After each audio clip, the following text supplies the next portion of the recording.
Hey everybody, welcome back to Geeks and Freaks and day 9 of our Halloween countdown. Limbo is, excluding the powerhouse that is Minecraft, arguably one of the most successful indie titles to date, not just in terms of its sales or critical analysis, but also in terms of how it's influenced the indie game market since its release in 2010. For those of you out of the loop, Limbo stars a small nameless child as he makes his way through a dark, dreary world in order to reach an unknown goal. At its core, Limbo is a puzzle platformer, opting to swap out the sliding puzzles and brain teasers you might usually expect from the genre in favour of gruesome dismemberment and almost certain death. You see, although the character art and overall animation style of the game is somewhat kid-friendly and non-threatening, it's juxtaposed by gory visuals and creepy overtones which, while being displayed in the now iconic monochrome colours, are still pretty horrific. The narrative of the story remains intentionally ambiguous.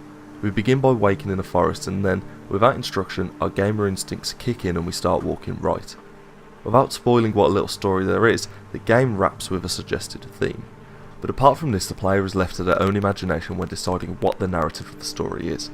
As the game progresses, we advance to different areas and soon find that the forest is neighbour to towns and cities. Recognisable features like hotel signs and lamp fittings all hint that the game is set in our world, or a similar one, but the contrast with the other features and themes of the game make the idea even more uncomforting, like returning to your own home only to find that everything inside is different to how you remember it. The absence of a true narrative also means that we're left to determine whether or not we should be disgusted by our acts, from killing the local wildlife to desecrating the bodies of the dead for our own needs. Without verification from anyone else, it's difficult to figure out if we're in the wrong. The game's world is huge, from the trees and buildings to the spiders and bugs. Everything in Limbo is oversized, making the kid, or maybe even the man that we control, seem small and insignificant, sort of like how an ant must feel when it's crossing the street.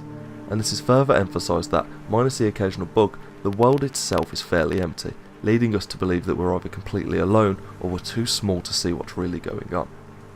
Full disclosure, we do eventually meet some locals of the world, but they're not too keen on giving us any tourist information, unless the city has recently voted on swapping out tour guides for blow darts and burning tyres.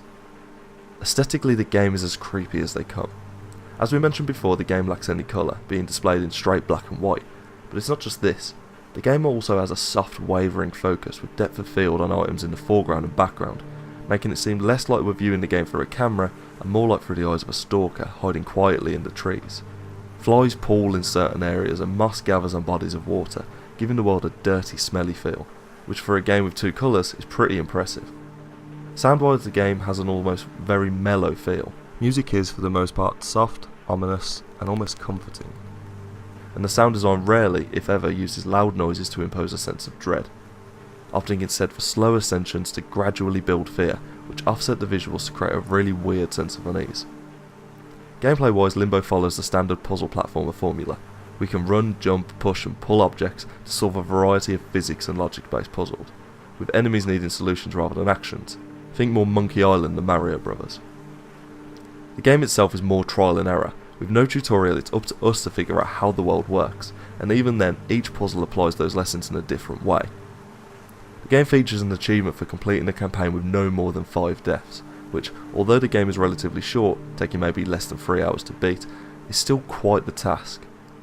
As you progress through the game, the traps and tropes that once caught you off guard will seem more obvious, but as Han Solo once said, don't get cocky. Because even when you think you've got it in the bag, the game has a nasty habit of switching around the rules, like here for example. We see that stepping either side of this centrepiece caused the press to come down and kill us, so now we know only to step on the centre. Just a second later we try the same logic and... yeah. It's things like this that keep the game from getting too stale. Limbo does a good job of not sitting on one mechanic for too long. If you spent the past 5 minutes messing around with bear traps, chances are you want to leave that alone for a bit, and the game does too, moving on to a platforming puzzle or something, and then returning to the earlier puzzle types a bit later on, which not only keeps the game fresh, but also a bit challenging because by the time you need to use that puzzle type again, you've forgotten how it works. At the 3ish hour turnaround, Limbo isn't going to tide you over for the whole of Halloween, but if you see it on sale or if you get a chance to play it, it'll definitely spook up your afternoon.